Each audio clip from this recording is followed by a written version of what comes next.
Salam, Inditna, Inditnesh. Welcome to Cushitic kitchen, where today we will be making shirawat, which is a chickpea stew from Ethiopia. So the ingredients we'll be using for the shirawat.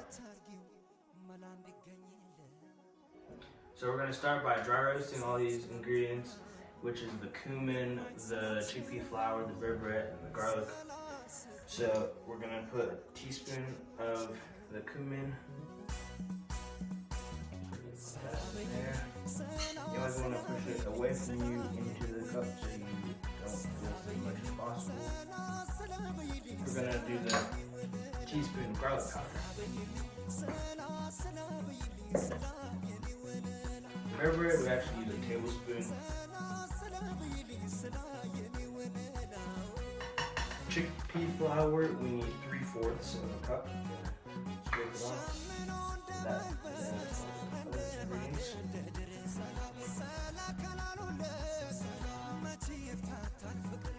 And so we just put it on 5, and then we're gonna just mix it together so all the seasonings are roasting together.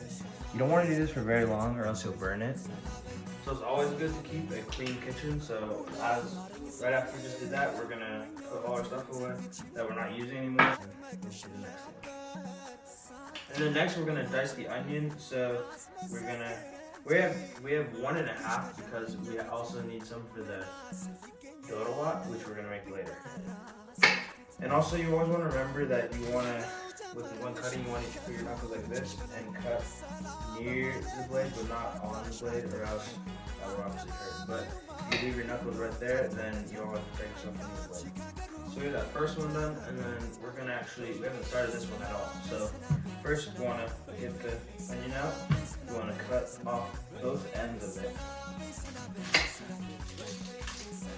We'll cut off both ends. Just like that.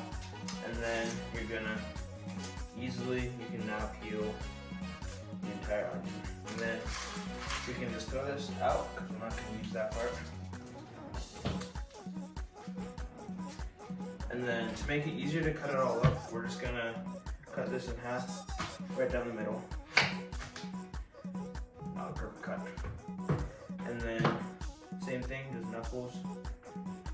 Okay, so I got about 1/3 of my onions in here, and I put 1/3 cup of oil just to let it simmer, and then I'm gonna cut up these garlic and put it in there after that.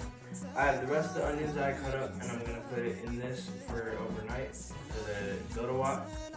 So now I'm scraping the rest of the onions into the crock pot because we're just gonna cook these overnight. And then we're gonna let this go for 1 to 2 minutes, and then we're gonna cut up the garlic.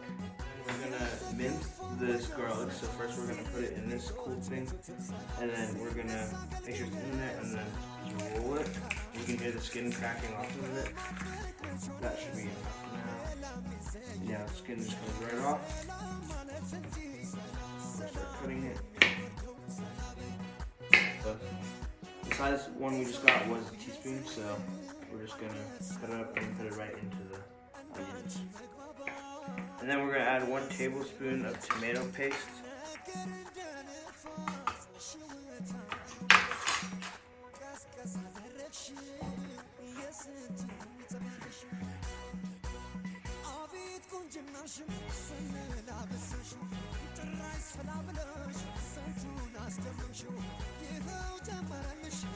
And then we're gonna mix it all together, and then we're gonna add water. This is a 2-cup measure, so I'm gonna get 2 cups, and then I need a 3rd one, so I'll just get 1 more cup after this. I'm gonna put it down, make sure that's 2 cups, and then pour it in here, and then get my last cup. Yeah, that's another cup. And then I'm gonna mix it together,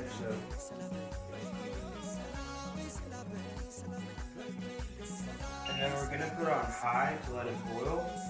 And as soon as it starts boiling, we're gonna start putting it on low again.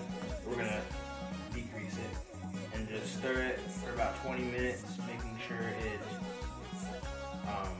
we want it to get thicker. So we're just gonna wait to get thicker, but we stir it so it doesn't stick or burn. And then after that, we're just gonna wait till all the oil on the bottom is gonna move to the top, and that's when we know it's done cooking. Okay, so it started to boil, and now we're gonna put it down, probably back down to 5, and then I'm gonna stir it so it doesn't burn. It's already started to get thicker. It's really only been 1 to 2 minutes, and it's already a lot thicker. And you can just see like all the clumps and stuff, so that's nice. So now, while this is at a lower temperature and we're waiting, we can just start cleaning up a little more. I set a timer for 20 minutes, and then every 5 minutes I'll be stirring it and just making sure that it's not burning at all. So after we had already put the onions in here, we're gonna get our water. We're gonna need a cup of water here. Make sure we get it all the way around it. And so, since this is cooking overnight, we're gonna put it on low. And we're gonna put in our beurre. And so traditionally beurre is never an exact amount you put in.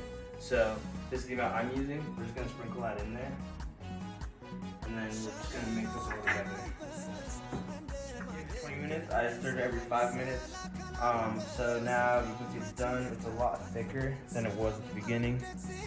And it has a good consistency, and you can see all the onions. So after you wash your chicken for the dodowa, you want to get lemon juice, and you're just going to spray it all over the chicken. Okay. After the chicken is done, then you drain most of it, and then you just put in the chicken here.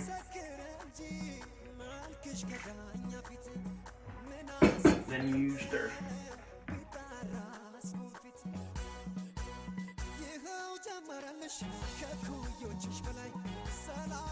So this is the finished plate.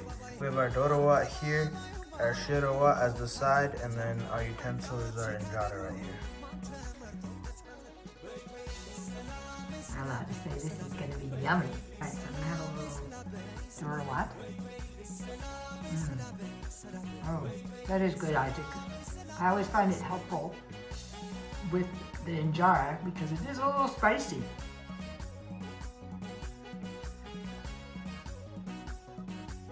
Oh, that's really good, the chickpea. Wow. Oh, I really like the chickpea. But I'm not supposed to use my left hand? No. I'm In gonna use Ethiopian one hand. culture, you use your right hand for foods and stuff like that, and then your left hand is used for hygiene. So. Thank you. It's amazing. Beta Amma Saganalo for watching Cushitic Kitchen. Bye bye.